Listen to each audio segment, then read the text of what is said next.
troisième question qui nous était posée, l'été autour des dernières inondations, notamment à Biot, et de l'impact d'un certain nombre de phénomènes météorologiques qui peuvent avoir lieu dans le département de manière assez régulière.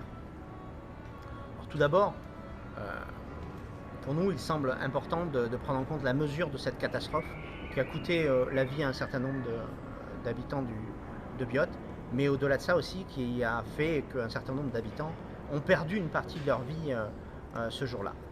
Donc il est nécessaire pour nous que se mette en place un réel fonds de solidarité, bien mieux doté que celui qui existe déjà, et qu'il y ait un vrai système d'aide qui se mette en place, d'aide y compris psychologique, matérielle, etc. Là, l'inondation que nous avons vécue à Biot et les différentes catastrophes qu'on peut vivre régulièrement dans nos départements sont par ailleurs, et on le sait, amenées à se multiplier en lien avec les modifications climatiques. Donc nous devons faire en sorte de mieux nous préparer en termes de solidarité, mais aussi après en termes d'action politique.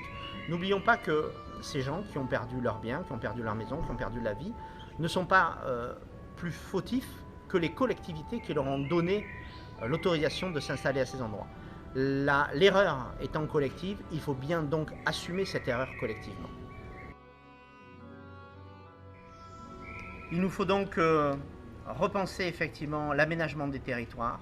Il nous faudra certainement repenser, probablement, à rendre à la nature un certain nombre des territoires sur lesquels nous sommes allés de manière peut-être un peu trop imprudente.